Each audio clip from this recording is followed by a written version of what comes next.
नमस्कार दोस्तों, पंचतंत्र की कहानियों की श्रृंखला में आपका स्वागत है। रक्तमुख नाम का बंदर जो कराल मुख नाम के मगरमच्छ को कथा सुनाता है, वो हम आपको सुनाने जा रहे हैं, जिसका नाम है मेंढकों का राजा और सांप। किसी जंगल में एक बहुत बड़ा कुआं था, जिसमें बहुत से मेंढक रहते थे। उन मेंढकों का राजा गंगदत्त भी उसी कुएं में रहता था।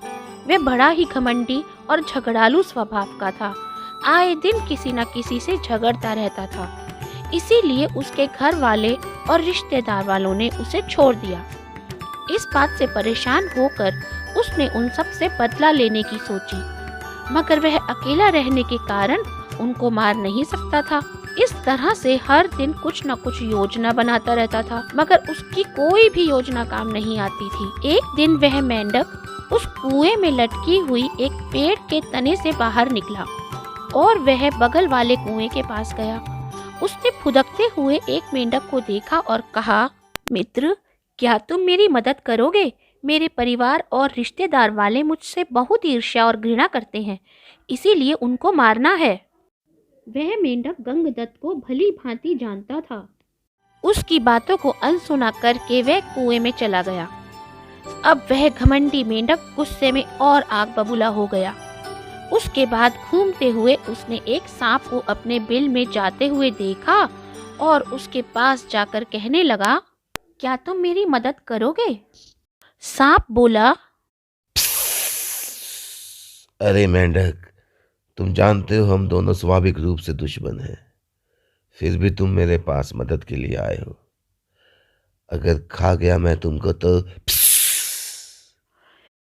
इस पर मेंढक कहता है, मित्र, मेरे अपने ही शत्रु बन गए हैं, तू दूसरे शत्रु से डरना। सांप लालचवश मन ही मन सोचने लगा, अरे यह तो मेरा सौभाग्य है जो आज स्वयं शिकार चलकर मेरे पास आया है। मेंढक कहता है, क्या हुआ मित्र? सांप बोला, कुछ नहीं। अगर तुम मुझे मित्र कहते हो तो बताओ कैसी मदद चाहिए तुम्हें? मित्र, मेरे अपने सगे मुझे बहुत ईर्ष्या करते हैं और अपना शत्रु मानते हैं, इसीलिए मेरे साथ चलो और उन्हें मारने में मगर मैं एक सांप बिन पैर वाला उस कुएं में कैसे जाऊं और पानी में से मेंढकों को पकड़ूं कैसे? मित्र, इसकी तुम चिंता मत करो। मैं एक राजा हूँ और सभी रास्तों को देखा है मैंने। अंदर जाने के लिए एक खुफिया सुरंग है जिसमें तुम्हें ले जाऊंगा और उसके बगल में एक छोटा सा बिल है, वहीं पर तुम रहना और जब तक मैं ना कहूँ तुम बाहर नहीं निकलना। वह सांप मेंढक की सभी शर्तों को मान गया और दोनों रात के अंधेरे में उस कुएं की ओर निकल गए। जैसे मेंढक ने कहा था, ठीक उसी प्रकार उस सुरंग के रास्ते से जाकर वह सांप उस बिल में छुप गया। और दूसरे ही दिन गंगदत्त ने अपने सारे दुश्मनों के बारे में सांप को बताया। वह सांप सभी मेंढकों को एक सप्ताह तक एक एक करके खाने लगा और इसी प्रकार गंगदत्त के सारे दुश्मन खत्म हो गए।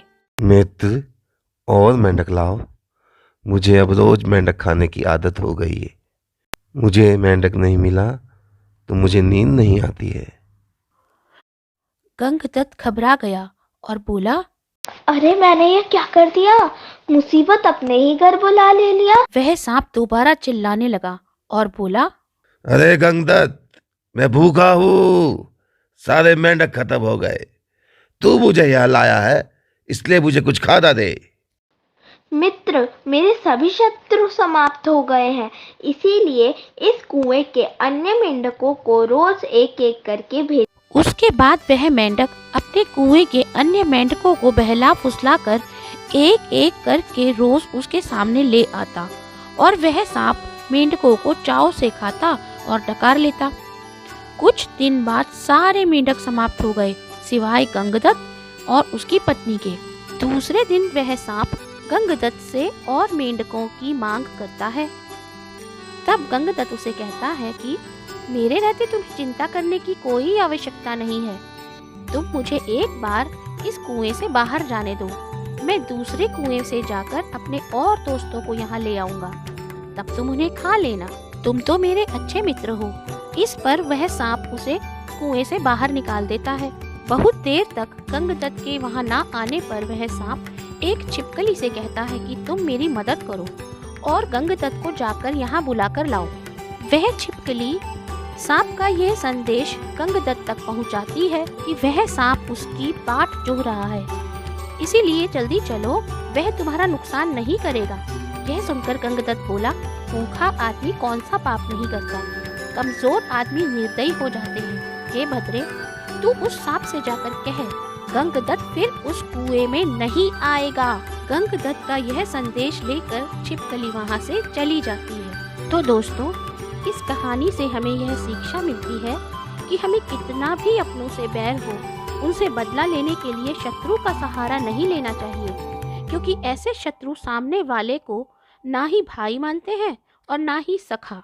मेंढकों के राजा और सांप की कथा सुनाने के बाद रक्तमुख बंदर कराल मुख मगरमच्छ से कहता है कि मैं तुम्हारे घर कभी नहीं जाऊंगा।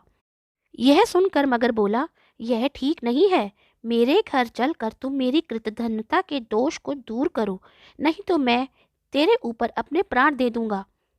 बंदर ने कहा, अरे मूर्ख, क्या मैं लंबकर्ण गधा हूँ जो आफत आई देखकर भी खुद वहां जाकर अपनी जान दे दूं? वह आया और सिंह का पराक्रम देखकर भागा, पर वह बिना कान और हृदय का मूर्ख था जो भागकर फिर से आया। मगर बोला, भद्र, यह लंबकर्ण कौन था? आफत आई देखकर भी किस तरह मरा? यह सब मुझसे कहो। तब बंदर सिंह और गधे की कथा कराल मुख को सुनाता है, जो हम आपके लिए जल्द ही लेकर आएंगे। दोस्तों, आपको यह कहानी कैसी लगी हमें कमेंट सेक्शन में अवश्य लिखें, और अगर आपको यह पॉडकास्ट अच्छा लगा हो तो वीडियो को लाइक ज़रूर करें और शेयर भी करें। पंचतंत्र की अन्य कहानियाँ सुनने के लिए सीरीज़ के साथ जुड़े रहें। मिलते हैं अगली कहानी में। धन्यवाद।